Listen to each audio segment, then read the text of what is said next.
For most car manufacturers, a crash test often means sending about a dozen cars to a crash test facility where the vehicles will be tortured, destroyed, and abandoned in most cases. The more expensive the car is, the more money its maker has to spend for the tests. Here are some of the biggest spenders in the industry. Number 10. Range Rover Velar. The Velar itself is supposed to fill the gap between two other popular models, the Range Rover Sport and the Range Rover Evoque. A job it's done quite well with its 376 horsepower V6 engine, complemented with massive interior to house that high-tech comfort. Euro NCAP has tested the 2017 model, and the car passed with flying colors. In fact, it earned an overall excellent performance in crash protection thanks to the comprehensive crash avoidance technology. The passenger dummy used in the frontal offset test remained in good shape in all critical body areas. The passenger compartment also stayed stable upon impact.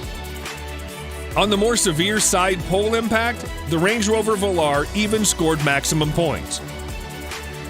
Moreover, the emergency braking system was shown to be effective to help avoid collisions at almost all test speeds.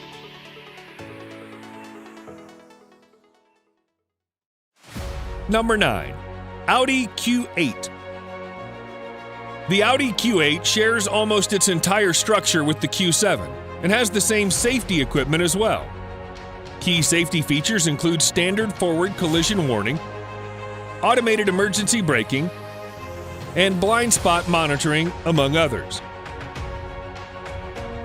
The lack of changes in the safety equipment department is apparently a good thing for the car. The NHTSA gave the 2021 Audi Q8 5-star crash test rating. It earned a perfect score in the side crash test and all its subcategories, and near perfect in frontal offset as well as rollover. The IIHS even named it a top safety pick, which means it has a good safety rating for driver and passengers, roof strength, front crash prevention system for both vehicle-to-vehicle and vehicle-to-pedestrian assessment. Number 8. Tesla Model S. The 2014 Tesla Model S safety rating is perfect. Independent testing by the NHTSA for the model year resulted in maximum points in all categories and subcategories without exception. It is 5 out of 5-star rating for every test conducted. The biggest advantage the Model S had for the test was the absence of a large fuel-powered engine block, giving it a longer crumple zone to absorb impact. On the side pole test, Model S did remarkably well thanks to the deep aluminum extrusions in the car's side rail to distribute force of impact to the entire car body, minimizing effect before the pole hit an occupant. The car had only a 5.7% rollover risk. Number 7. Porsche Taycan. Porsche's first electric car is a sleek sports sedan that fully lives up to the brand's high-performance reputation.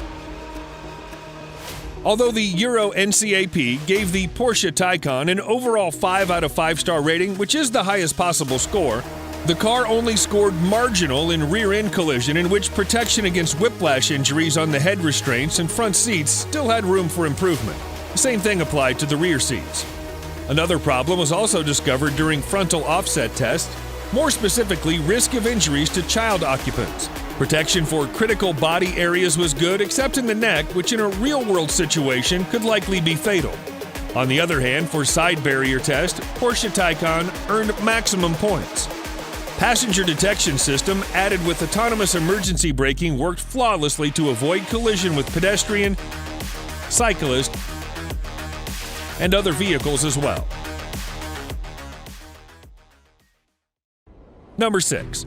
Mercedes-Benz G-Class. The 2020 G-Class has not been crash tested by the NHTSA or the Insurance Institute for Highway Safety. In Europe, the 2019 model has been reviewed by the Euro NCAP, and it came out earning a perfect score of 5 stars. In both side pole impact and side barrier tests, the G-Class proved to be a safe vehicle as all critical body areas of the occupant were well protected. For that, it earned maximum points. Similar to the Taycan, automatic emergency braking comes standard in the G-Class.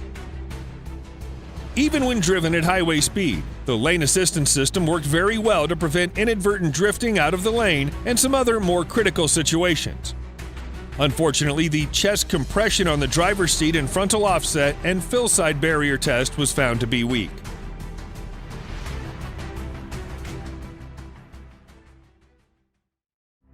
Number 5. Mercedes-Benz SLS AMG. Even by today's standard, the SLS AMG is an incredible machine built for speed thanks to its 6.2-liter V8 that generates 583 horsepower. Just like many other supercars, neither the NHTSA nor IHS has crash tested it. Even the Euro NCAP has no safety rating for it. That said, online videos of a crash test show that the sleek long hood does a remarkable job in absorbing the impact of a frontal crash to the point where the windshield remains intact following a direct hit.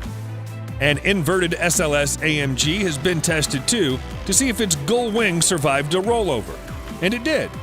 In fact, the doors automatically popped open in the event of a rollover to let passengers escape easily.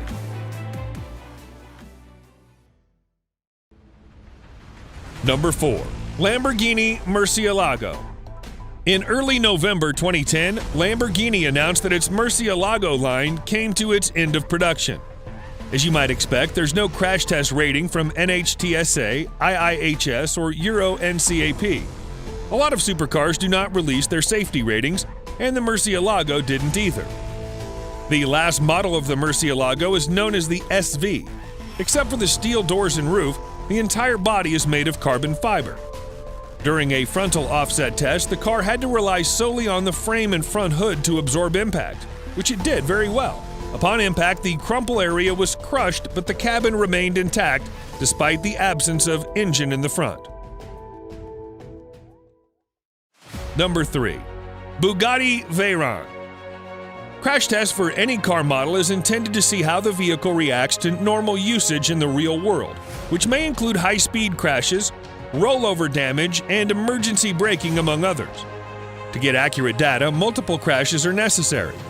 Bugatti Veyron has not been tested by NHTSA or IIHS in the United States and Euro NCAP in Europe, for the obvious reason: it's too much money to burn. Instead of crashing dozens of $2 million cars, Bugatti used only one vehicle for every test, which the company then repairs to perfection for more tests year after year. That way, the company doesn't have to keep on crashing its pricey cars. Also, Bugatti uses its own crash simulation software to depict real-world collision and generate data from it. Digital tests cost thousands of dollars, but still it's more affordable than destroying a Veyron. Number 2. Koenigsegg Regera. If an automaker is indeed willing to undergo crash tests, it'd take about a dozen cars or so to generate enough data for comprehensive ratings. In other words, a dozen cars will be sent for destruction. For a niche automaker like Koenigsegg, those dozen cars are almost the entire production in any given year, so that's not financially sensible at all.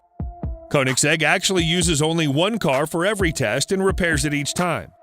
Most damages are on the exterior panels, which are relatively inexpensive compared to its chassis and other components. Koenigsegg only needs to make sure that the chassis survives every test. That said, there are no safety ratings from NHTSA or Euro NCAP.